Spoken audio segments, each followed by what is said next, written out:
जोहार दोस्तों। तो हम लोग झारखंड राज्य का इतिहास देख रहे हैं, जिसमें भौगोलिक स्थिति नामकरण निवासी देख चुके थे। झारखंड का प्राचीन काल में हम लोग प्राग ऐतिहासिक काल के में जो झारखंड है उसके बारे में देख रहे थे, जिसका पार्ट 1 हम लोग देख चुके थे। अब हम लोग इसका अगला भाग देखने वाले हैं। तो पिछला भाग में हम लोग देखे थे प्राइमेट, होमोनॉइड, होमोनीड, और इस तरह से आपका ऑस्ट्रेलोपिथिकस आता है। फिर 25 लाख साल पहले हिमयुग आता है, और हिमयुग के बाद आपका होमो कैटेगरी के लोग देखने को मिलते हैं, जिसमें होमो हैबिलस जो है वो 22 लाख साल पहले देखने को मिलते हैं। उसके बाद हमको होमो इरेक्टस और फिर होमो शेपियंस 1.5 लाख साल पहले लगभग लगभग देखने को मिलते हैं। आपको यहाँ याद रखना है कि ये जो आपका हिमयुग शुरू हो रहा है वो 25 लाख साल पहले हो रहा है, और आपके होमो कैटेगरी के लोग जो है वो आपको लगभग लगभग 22 लाख साल पहले देखने को मिल रहे हैं। साथ ही साथ जिसको हम मानव कह सकते हैं वो होमोनीड आपको 56 लाख साल पहले मिल रहा है। अब ये इतना जानकारी होने के बाद हमें आगे पाषाण काल को समझने में या प्राग ऐतिहासिक काल को समझने में बहुत आसानी हो जाएगा। तो चलिए हम लोग समझते हैं प्राग ऐतिहासिक काल के बारे में। तो पिछला वीडियो में भी आप लोगों को बताया गया था कि प्राग ऐतिहासिक काल प्री हिस्ट्री में हम उस तरह का हिस्ट्री को रखते हैं जिसमें किसी भी तरह का लेखन कला का विकास नहीं हुआ था। वहां पे किसी तरह का लिपि का विकास नहीं हो पाया था।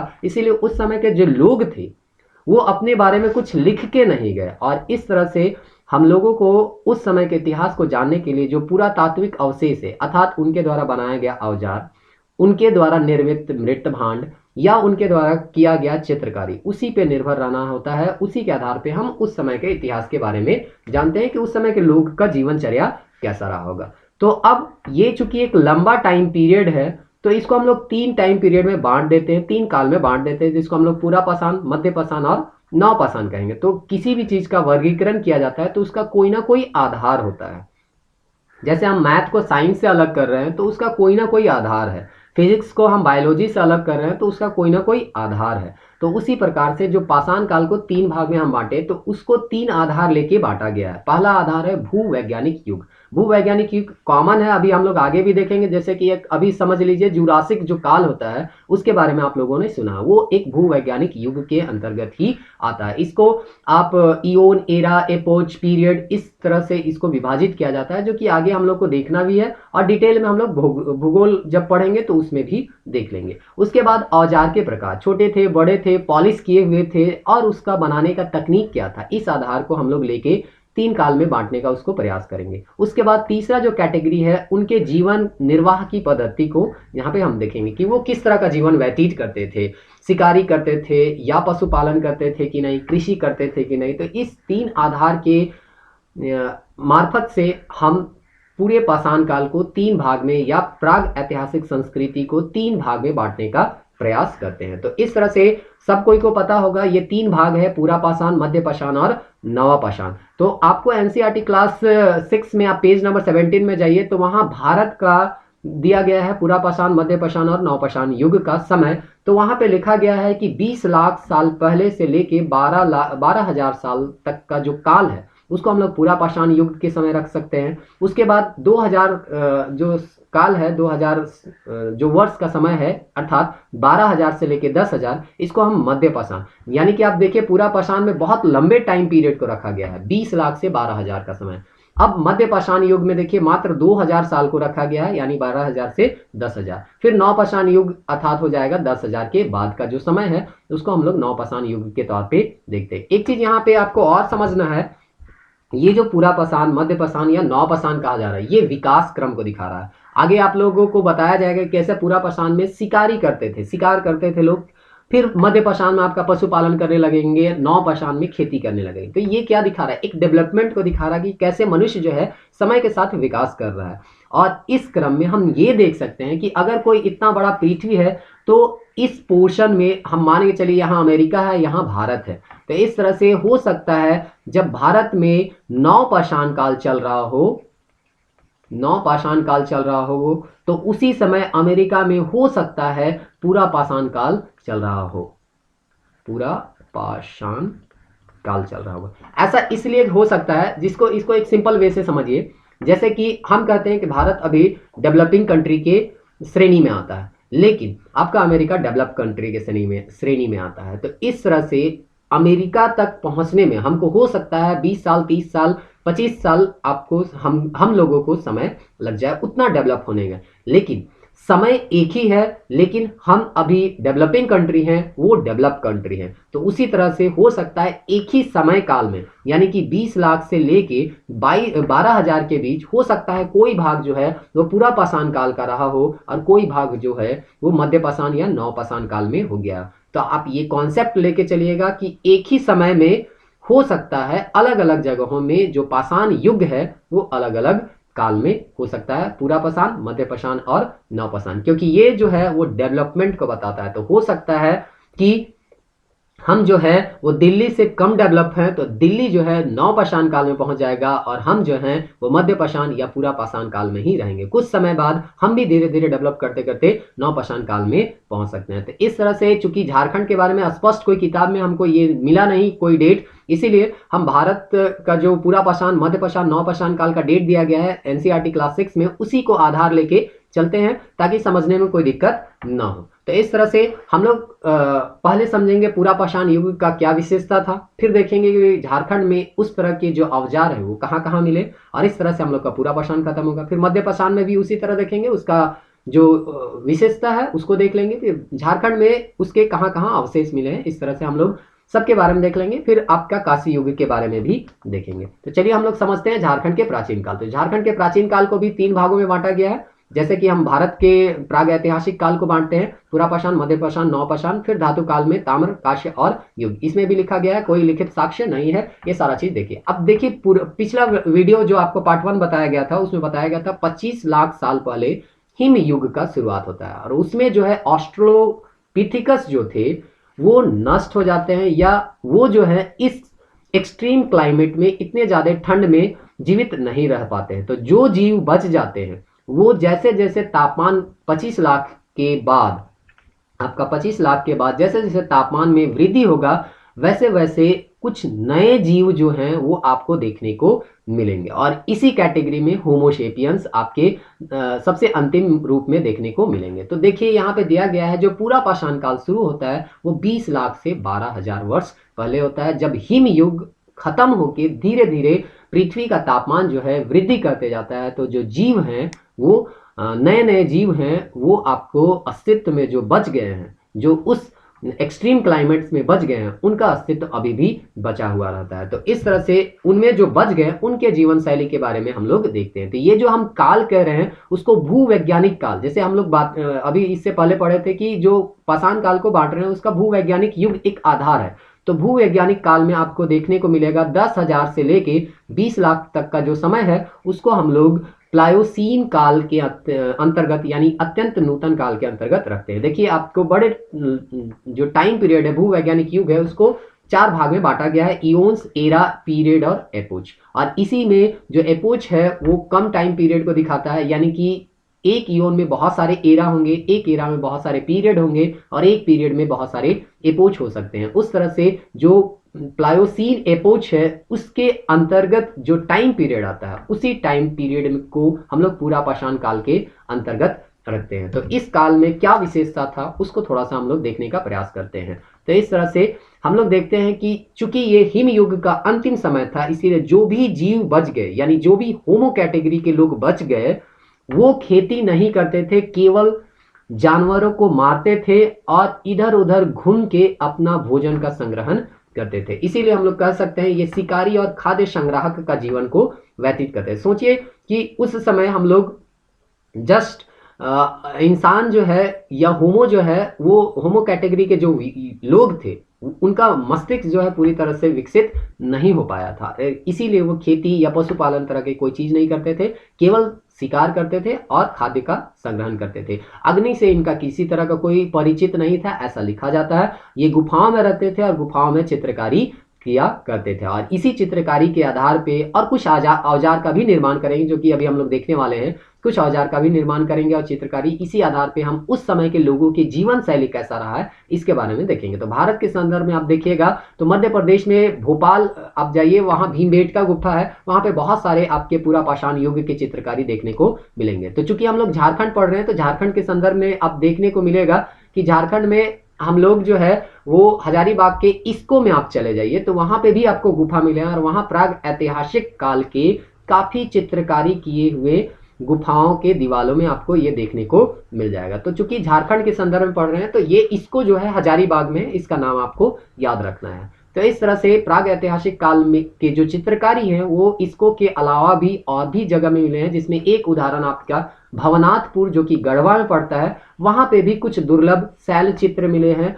और इस तरह से यहाँ पे जो चित्र बनाया गया उसमें हिरण भैंस आदि जो पशु हैं उनके चित्र देखने को मिले। तो इस तरह से हम ये चित्र को आधार बना के उस समय का इतिहास को समझने का प्रयास करते हैं कि उस समय के लोग किस तरह का जीवन शैली व्यतीत करते होंगे। तो चलिए अब ये सारा चीज तो देख लिए जीवन निर्वाह, अब हम देखते हैं कि उस समय के लोग औजार कैसे बनाते थे, क्योंकि यही सबसे मेन आधार है जो पाषाण काल को विभाजन करने का। तो देखिए जो औजार था उस समय चॉपिंग था, चॉपर था, पेबुल था, हस्त कुठार था, विदारणी था, कुल्हाड़ी, क्लीवर, स्क्रैपर, गंडासा, खंडक, तक्षणी, पत्थर और क्रूर। इनमें कुछ का हम उदाहरण देख लेते हैं, फोटो से समझ में आ जाएगा। जैसे तक्षणी यहाँ पे दिया गया है, आपको दिख रहा होगा, पत्थर इस प्रकार का कुछ दिखाई देता था। उसके बाद हम लोग नेक्स्ट देखते हैं, सबसे पहला आपका देखिए यहाँ पे खंडक औजार जो कि चॉपिंग टूल्स आता था, बटिया हस्त कुठार, पेबल हैंडेक्स आता था, विदारणी जिसको क्लीवर कहते हैं, हस्त कुठार हैंडेक्स कहा जाता है, सलकित औजार या खंडक चॉपर के नाम से जानते हैं। अब इस तरह के जो भी औजार जो है आपको जहां जिस जिला में मिलेंगे इसके अवशेष, हम कहेंगे कि वो जिला या उस स्थान में पूरा पाषाण काल का अवशेष मिला है और उस जिला में पूरा पाषाण के लोग वहां पे रहते थे। तो इस तरह से ये जो है औजार जो है हमको उस समय के इतिहास को जानने का जो साधन, एक तरह से हम कह सकते हैं उस समय का जानने का एक साधन है। तो हम लोग देख लेते हैं झारखंड में इस तरह के कौन कौन से अवशेष मिले हैं। तो सबसे पहले आप देखिए यहाँ पे देवघर आपको देखने को मिल रहा होगा। फिर सेकंड नंबर में आप चले जाइए एक जिला के बाद आपका गिरिडीह के बाद हजारीबाग जो नंबर आता है, उसके बाद आप थोड़ा सा उसके नीचे आ जाइएगा तो बोकारो आ जाइए, फिर रांची आ जाइए, उसके बाद आपका दोनों सिंहभूम, पूर्वी और पश्चिमी सिंहभूम। तो इस तरह से आपको पूरा पाषाण काल का जो औजार मिला है वो इन जो 6 जिले आपको दिखाई दे रहे हैं उन 6 जिलों में मिले हैं। इसके अलावा भी और मिले होंगे, लेकिन मुख्य रूप से यही चीज ये जो जिले हैं उसमें इस तरह के औजार मिले हैं। इसीलिए हम लोग कह सकते हैं कि इन जिलों में पूरा पाषाण काल में मनुष्य रहते थे, पूरा पाषाण संस्कृति का अवशेष चूंकि यहाँ पे पाया गया है उससे संबंधित औजार। अब हम नेक्स्ट देखते हैं मध्य पाषाण काल के बारे में। तो मध्य पाषाण काल हम लोग देखते हैं, चूंकि 12,000 तक आपका पूरा पाषाण काल तक था, तो 12,000 के बाद 2,000 जो साल होता है यानी 10,000 तक, उसको हम लोग मध्य पाषाण युग कहते हैं। अब देखिए इससे पहले जो युग हम पढ़े थे उससे इसमें थोड़ा सा कुछ अंतर देखने को मिलेगा। तो हम जो पाषाण युग कर रहे हैं तो उसका औजार को देख के हम पता करते हैं कि वो कहाँ कहाँ इसका संस्कृति रहा होगा। तो C.L. कार्लाइल 1867 में खुदाई करते हैं विंध्याचल पर्वत विंध्य क्षेत्र में। ये जो एरिया दिखा रहा है वो विंध्य क्षेत्र का है। इसमें कुछ बहुत ही छोटे छोटे आपको उपकरण दिखते हैं पाषाण के, जिसे हम लोग माइक्रोलिथ के नाम से जानते हैं। और इस तरह से बहुत सारे उपकरण आपको देखने को मिलते हैं और इस तरह के उपकरण जहां जहां मिलेंगे हम कहेंगे कि ये जो है मध्य पाषाण काल से संबंधित है। तो इस तरह से आपको भारत के विभिन्न जगहों में मध्य पाषाण काल से संबंधित औजार मिले हैं। देखिए माइक्रोलिथ, बहुत छोटे छोटे औजार आपको मध्य पाषाण काल में देखने को मिलते हैं। तो इस तरह से तकनीक जो है औजार बनाने के तकनीक में परिवर्तन हुआ। जो पत्थर थे वो पहले बड़े थे, अब देखने को हमको थोड़े छोटे आकार के या कहीं कहीं तो बहुत ही छोटे। आप देखिए यहाँ पे हाथ में पकड़ा हुआ ये माइक्रोलिथ का फोटो दिया गया है, कैसे सूक्ष्म पाषाण का यहाँ पे औजार आपको बताया गया। तो इस तरह के औजार जहां कहीं भी मिलेंगे हम कहेंगे वो क्षेत्र जो है वो मध्यकालीन मध्य पाषाण युग से संबंधित है। तो इस तरह से यहाँ पे देखिए बहुत सारे आपको औजार देखने को मिलेंगे। यहाँ पे त्रिकोण है, समलम है, उसके बाद अनुप्रस्थ तीर है, दांतेदार फलक है, सुआ है, सूक्ष्म फलक है, अत्यंत खुरचनी है, लकड़ी के साफूक में सूक्ष्म पाषाण फलक में बना हंसिया है, फिर यहाँ पे मोड़दार सॉकेट है। इस तरह से और भी बहुत सारे आपको औजार देखने को मिलते हैं। यहाँ भी देखिए आपका लिखा हुआ है इकधार फलक है, बेदनी है, अर्ध चंद्रकाल है, समलम है, टेढ़े ब्लेड है, छिद्रक है, स्क्रैपर है, ब्यूरिन है, बेदक है और चंद्रिका है। तो इस तरह से ये औजार आपको देखने को मिलते हैं और ये औजार जहां कहीं मिलेंगे हम कहेंगे कि वो जो है मध्य पाषाण काल से संबंधित था। चलिए अब हम लोग यहाँ पे देखते हैं पाषाण के बारे में तो देख लेते हैं, देख ही लिए। अब यहाँ पे एक चीज आपको और देखने को मिलता है, ये जो औजार मिले हैं पूरा पाषाण में जितने औजार जितने जगहों से मिले हैं उससे अधिक विस्तृत क्षेत्र में ये औजार देखने को मिलते हैं। मान के चलिए कि पूरा पाषाण काल में आपका ये 4 जगह में औजार मिले हैं, तो हम कहेंगे कि ये 4 जगहों में पूरा पाषाण संस्कृति यहाँ पे संस्कृति उस समय अस्तित्व में था। लेकिन अगर मध्य पाषाण काल का देखा जाए तो यहाँ पे हम लोग देखते हैं इससे ज्यादा जगह में, जहां पहले पूरा पाषाण काल था वहां पे भी हो सकता है या वहां पे नहीं भी हो सकता है। उसके अलावा भी और भी बहुत सारे ऐसे जगह हैं जहां पे आपको मध्य पाषाण युग के संस्कृति देखने को मिलेंगे। तो हम कह सकते हैं कि इसका संख्या चूंकि ज्यादा है यहाँ पे देखिए, तो हम कह सकते हैं कि पूरा पाषाण काल के तुलना में मध्य पाषाण काल का जो संस्कृति था वो काफी विस्तार लिया था। वैसे भी समय जैसे जैसे बीतते जाएगा हम देखेंगे कि इनका जो कल्चर है या संस्कृति है वो काफी फैलता जाएगा, देश के अलग अलग हिस्सों में इनके औजार आपको मिलते जाएंगे। नवपाषाण काल और भी बहुत विस्तार हो जाएगा। तो इस तरह से मध्य पाषाण काल जो था पूरा पाषाण और नवपाषाण काल के बीच एक संक्रमण काल था, कि ट्रांजिशन फेज था, कि यहाँ पे हम देखने को मिलेंगे नवपाषाण काल का जो विशेषता है वो मध्य पाषाण में भी कुछ दिखाई देगा और पूरा पाषाण काल का भी विशेषता आपको मध्य पाषाण काल में दिखेगा। इसीलिए हम कहते हैं ये एक संक्रमण काल है जिसमें दोनों की विशेषता देखने को मिलता है, पूरा पाषाण और नवपाषाण दोनों की। और जलवायु धीरे धीरे तो अब गर्म हो ही रहा है, जैसे जैसे तापमान बढ़ेगा वैसे वैसे पेड़ पौधे और जीव जंतु में बहुत परिवर्तन देखने को मिलेंगे, जैव विविधता बढ़ता जाएगा और इस तरह से आपका बहुत सारा जीवन जो चर्या है उसमें भी अंतर देखने को मिलेगा।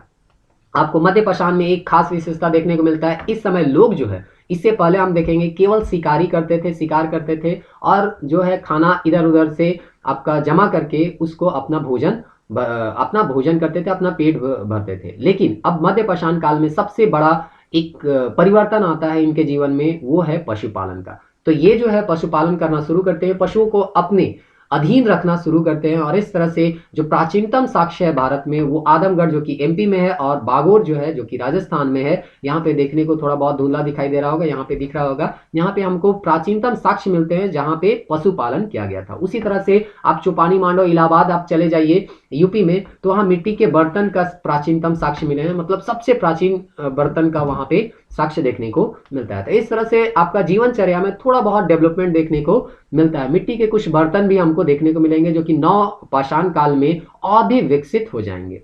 दूसरा चीज, चूंकि हम बताए थे कि पूरा पाषाण काल में लोग आग से अपरिचित थे, लेकिन मध्य पाषाण काल में आग से ये परिचित हो जाएंगे या आग के बारे में थोड़ा बहुत जान जाएंगे। लेकिन एक चीज ध्यान रखना है, आग को अभी तक ये कंट्रोल नहीं कर पाए थे। आग को कंट्रोल करते करते इन लोगों को नवपाषाण काल का युग आ जाएगा था। चलिए अब हम देख लेते हैं कि इस तरह के औजार और इस तरह के संस्कृति झारखंड के किन किन जिलों में देखने को मिलता है। तो यहाँ पे आपको दुमका दिखाई दे रहा होगा, तो यहाँ पे ये दुमका है। दुमका के बाद आप चले आइए, यहाँ पे धनबाद है और धनबाद के बाद यहाँ पे रांची है, फिर पूर्वी सिंहभूम, पश्चिमी सिंहभूम और एक यहाँ पे आपको पलामू देखने को मिलता है। तो इसमें भी हम लोग देखते हैं कि टोटल जो है 6 जिला है जिसमें आपका मध्य पाषाण से संबंधित उपकरण प्राप्त हुए हैं। तो चलिए अब हम लोग नवपाषाण काल के बारे में थोड़ा बहुत देख लेते हैं। तो नवपाषाण काल में और डेवलपमेंट होगा, जो शिकारी थे पूरा पाषाण काल में, मध्य पाषाण काल में पशुपालन करना शुरू किए और नवपाषाण काल आते आते ये लोग खेती करना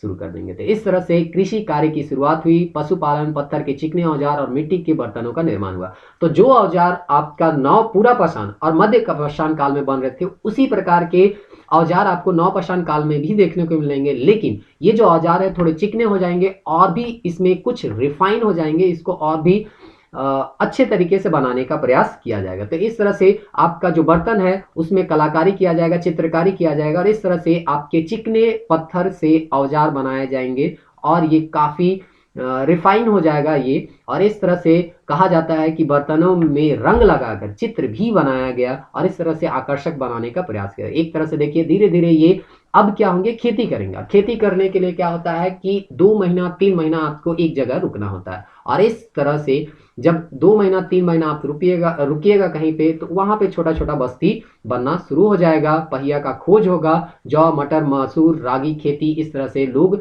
एक जगह अस्थायी रूप में बस के खेती करेंगे और इस तरह से धीरे धीरे जो कल्चर है, जो सभ्यता है, वो धीरे धीरे आपका डेवलपमेंट होने लगता है। तो इस तरह से हम लोग नवपाषाण संस्कृति के बारे में देखें कि इनका क्या विशेषता। अब हम लोग देख लेते हैं कि झारखंड में इनके कहाँ कहाँ अवशेष देखने को मिलते हैं। तो झारखंड में इसका अवशेष देखिए रांची में देखने को मिलेगा, उसके नीचे उसके थोड़ा सा आप पश्चिम में चले जाइए तो लोहरदगा है, उसके बाद आपका पश्चिमी सिंहभूम और पूर्वी सिंहभूम है। तो इस तरह से हम लोग तीनों काल देखें और तीनों काल में झारखंड के कौन जिले में उसके अवशेष मिले हैं, ये चीज भी देखें। एक चीज आप लोग को फिर से ध्यान देना है कि केवल इन्हीं जिलों में नहीं मिले, इन जिलों में अधिक मिले हैं, और भी जिलों में मिल रहे हैं, और इसका और भी अन्वेषण करना इसमें अभी बाकी है। तो इस तरह से हम लोग थोड़ा बहुत देख लेते हैं कि तीनों जो काल का है उसमें कॉमन कौन सा ऐसा जिला है जिसमें तीनों काल से संबंधित उपकरण प्राप्त हुए हैं। तो आपको देखने को मिल रहा होगा कि रांची एक ऐसा जिला है, रांची हो गया, पश्चिमी सिंहभूम और पूर्वी सिंहभूम, ये ऐसे जिले हैं जो तीनों काल में हमको देखने को मिलते हैं, यानी पूरा पाषाण काल,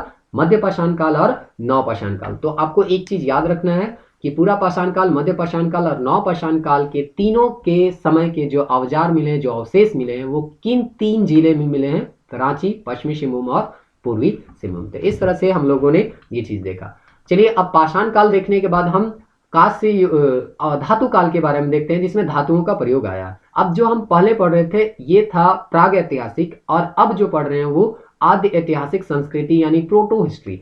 हम लोग इसमें देखेंगे कि इसमें लिपि का विकास हो चुका था, लेकिन इस लिपि को अभी तक या इस लेखन को अभी तक हम लोग पढ़ नहीं पाए। जैसे हड़प्पा सभ्यता के बारे में आप लोगों ने सुना है कि इसका जो लिपि है, चित्रात्मक लिपि जो है, उसको अभी तक पढ़ा नहीं जा चुका है, और इसीलिए इसको हम लोग कहते हैं प्रोटो हिस्ट्री कल्चर। तो इस तरह से ये चीज इसका विशेषता है। इसको हम लोग धातुकालीन सभ्यता के अंतर्गत रखते हैं, क्योंकि इस समय लोग जो है बहुत सारे धातुओं का प्रयोग करना शुरू करेंगे। तो नव पाषाण काल जो है वो खत्म नहीं हुआ था, उसका अंत नहीं हुआ था, उसी दौरान पत्थर के साथ साथ तांबा का लोग प्रयोग करने लगेंगे। और इस तरह से इसीलिए चूंकि तांबा और पत्थर दोनों का यूज होता है, इसीलिए हम इस काल को ताम्र पाषाणिक काल या चालकोलित संस्कृति के नाम से जानते हैं। ये संस्कृति जो है आपका सिंध क्षेत्र के बाहर ग्रामीण संस्कृति में देखने को मिलेंगे, चूंकि वो डेवलप हो चुके थे। और हम जानते हैं जैसे एक ही समय में शहर जो है ज्यादा डेवलप है, गांव जो है वो कम डेवलप है। तो इस तरह से ये जो ताम्र पाषाण संस्कृति जो होता था वो अनडेवलप्ड कंट्री में या अनडेवलप्ड जो एरिया है उसमें देखने को मिलता है। तो थोड़ा बहुत आपको यहाँ पे समझना है। अब जो है तांबे में हम लोग कांसा का प्रयोग करेंगे, और इस तरह से तांबे में टीन मिला दिया जाएगा तो आपका कांसा का निर्माण होता है। अभी हम लोग देखेंगे कहाँ पे टीन मिलता है, कहाँ पे कांसा, जिसके टीन मिलता है तांबा, और जिसके कारण कांसा का निर्माण हुआ। और ऐसे भी हड़प्पा सभ्यता को हम लोग कांस्य युग के नाम से जानते हैं, क्योंकि वहाँ कांस्य के से संबंधित बहुत सारे मूर्तियां भी आपको मिला है। और इसके बाद आपका लोहा का प्रयोग होता है। तो इस तरह से झारखंड में देख लेते हैं कि कहाँ कहाँ आपका ताम्र पाषाण काल से संबंधित स्थल मिले हैं और यहाँ के क्या विशेषता रहे हैं। तो यहाँ पे कहा जाता है इसका जो केंद्र बिंदु है वो सिंहभूम है, यानी पूर्वी सिंहभूम, पश्चिमी सिंहभूम, सरायकेला का जो एरिया है। और दूसरा चीज बोलते हैं कि असुर, बिरहोर और बिरजिया, जो ये तीन जनजाति है, वो तीन जनजाति जो है यहाँ पे आपका, इन तीनों को कहा जाता है कि ये जो है ताम्र पाषाण से संबंधित जो उपकरण है उससे बनाने का जो कला है उससे ये परिचित है। और ये हम कैसे जानते हैं? तो ये जानते हैं खुदाई से। जब हजारीबाग में यहाँ पे खुदाई किया गया तो यहाँ पे हजारीबाग के बाहर गंडा करके एक क्षेत्र है, वहां पे बोलता है कि 39 तांबे के खान वहां पे मिले। और इस आधार पे हम कहते हैं कि आज से प्राग ऐतिहासिक काल या धातु काल में या आद्य ऐतिहासिक काल में लोगों को, जिसमें मुख्य रूप से असुर, बिरहोर और बिरजिया थे, उन लोगों को ताम्र के बारे में या तांबा के बारे में जानकारी था, और उससे ये औजार का निर्माण करते थे। तो इस तरह से यहाँ पे हम लोग ये चीज देखते हैं। छोटा नागपुर क्षेत्र में असुर बिरजिया जनजाति को कांस्य युगीन औजारों का प्रारंभकर्ता माना जाता है। कांस्य युगीन सभ्यता हम लोग जानते हैं कि कांसा का प्रयोग जो है या कांसा का निर्माण जो है वो किससे होता है? तांबा से। अब देखिए यहाँ पे गणेश्वर जोधपुरा संस्कृति ताम्र पाषाण संस्कृति है, जो कि भारतीय इतिहास में आपको पढ़ने को मिलेगा। राजस्थान में एक जगह है, झुंझुनू जिला है, वहां पे खेतरी जगह है, वहां पे तांबा का खान मिलता है। अब यहाँ पे अफगानिस्तान में आपको थोड़ा बहुत पता होगा, तो यहाँ पे आपका टीन मिलता है, और टीन और तांबा दोनों को मिला दिया जाए तो जो मिश्र धातु बनता है वो कांस्य बनता है। इसीलिए आपका हड़प्पा में भी कांसा से संबंधित बहुत सारे अवशेष देखने को मिलते हैं। और जो ताम्र पाषाण काल के बाद जो डेवलपमेंट नेक्स्ट जो काल आता है वो कांस्य युग का आता है, चूंकि तांबा और टीन को मिला के कांसा का निर्माण होता है। इसके बारे में भी असुर और बिरजिया जनजाति को जानकारी था कि कैसे टीना को तांबा के साथ मिला के कांसा का निर्माण किया जाता है। उसके बाद लौह युग आता है, और लौह युग आपको पता होगा कि उत्तर वैदिक काल में हम लोग को देखने को मिलता है। ऋग वैदिक काल आपका लगभग हम लोग मान के चल सकते हैं कि 1500 बीसी से लेके 1000 बीसी के बीच आपका ऋग वैदिक काल होता है, और इसके बाद आपका उत्तर वैदिक काल होता है जिसमें लोहा का प्रयोग होता है। तो इस तरह से उत्तर वैदिक काल में भी यहाँ के झारखंड के जो लोग हैं उनको लोहे के बारे में जानकारी था, और इसमें जो मुख्य जनजाति थे वो असुर और विजिया थे। कहा जाता है इन्होंने लौह युग से संबंधित, लौह युग में इन्होंने बहुत सारे औजारों का निर्माण करवाया, और इनके औजार जो हैं सिर्फ देश ही नहीं बल्कि विदेश में जाया करते थे। और इस तरह से मेसोपोटामिया में मिला है इनके अवशेष, और उससे पता चलता है कि यहाँ के जो लोहा था उसको मेसोपोटामिया तक सभ्यता तक ले जाया जाता है, गया था, और वहां पे इससे तलवार का निर्माण किया जाता था। दमिश्क जो कि आपका सीरिया का राजधानी है, वहां पर यहाँ के बहुत सारे अवशेष मिले हैं, या मेसोपोटामिया का जो इलाका पड़ता है वहां पे यहाँ के औजार के बहुत सारे अवशेष मिले। और इस आधार पे कहा जाता है कि झारखंड राज्य में जो असुर जनजाति थे उनके द्वारा बनाया गया जो लोहा है, जो तलवार है, लोहा है जिससे तलवार बनता था, वो आपका मेसोपोटामिया में देखने को मिलता है। इसीलिए हम लोग कह सकते हैं कि हम लोगों का जो झारखंड है वो मुख्य भारत से या विदेशों से किसी भी काल में कटा हुआ नहीं रहा, क्योंकि बहुत सारे इतिहासकार प्रारंभ में ये कहे कि ये जो जंगल भाग है वो कभी भी मुख्य भाग से जुड़ा हुआ नहीं रहा। लेकिन इतिहासकार लोगों ने ये साबित किया कि झारखंड जो है हमेशा से ही, जैसे कि आपका भारत के अन्य हिस्से विदेशों के साथ संपर्क रखे थे, उसी प्रकार भारत का या झारखंड का भी जो असुर जनजाति था उसका लोहा अगर मेसोपोटामिया मिल रहा है तो हम ये मान के चल सकते हैं कि झारखंड के लोग भी बाहरी दुनिया के संपर्क में थे, और उनको बाहरी दुनिया के बारे में जानकारी था। तो इस तरह से हम पाषाण काल के बारे में यहाँ पे देख लिए, धातु काल के भी बारे में देख लिए। इससे 2 क्वेश्चन आपको देखने को मिलता है। हजारीबाग जिले में किस स्थल से आदि मानव द्वारा निर्मित चित्र मिले हैं, और इसका आंसर अभी आप लोग तुरंत देख चुके हैं, इसलिए ये पता होगा इसको है। दूसरा सवाल एक बन सकता है, निम्नलिखित में किस स्थल से प्राग ऐतिहासिक काल के दुर्लभ शैल चित्र एवं प्रकृति की गुफाएं प्राप्त हुई हैं। तो ये गढ़वा भवनाथपुर, जो कि इसको वाला जो पावर पॉइंट था उसी में यहाँ पे लिखा हुआ था कि भवनाथ गढ़वा में भी आपको कुछ बहुत आपको शैल चित्रकारी देखने को मिलता है जो कि प्राग ऐतिहासिक काल से संबंधित था। तो इस तरह से हम लोगों ने प्राग ऐतिहासिक काल में देखा कि कैसे पाषाण काल और धातु काल को हम लोग 3 कैटेगरी में बांटते हैं, और ये साबित करने का यहाँ पे लेखक प्रयास करते हैं। चाहे हम लोगों का झारखंड के बारे में जो भी इतिहास लिखे, वो लेखक यहाँ पे प्रयास किए कि झारखंड कभी भी विश्व के दूसरे हिस्सों के साथ कभी भी कटा हुआ नहीं रहा। उनका संपर्क हमेशा से भारत के अन्य हिस्सों से भी और भारत के साथ साथ विदेशों से भी इनका संपर्क बना हुआ रहा। तो इस तरह से हम लोगों ने प्राग ऐतिहासिक काल में झारखंड के बारे में देख लिया है। अगला जब नेक्स्ट वीडियो हम लोग जो बनाएंगे, चाहे जो आएगा, वो आपका क्षेत्रीय राजवंश आएगा। अगर आपको ये वीडियो अच्छा लगता है तो दोस्तों के साथ जरूर शेयर कीजिए, और अपने नोटिफिकेशन बेल आइकन को जरूर प्रेस कीजिए, ताकि जैसे ही वीडियो अपलोड होता है आपको जानकारी या सूचना जो है वो आपको मिल जाएगा। धन्यवाद। जय हिंद, जय झारखंड।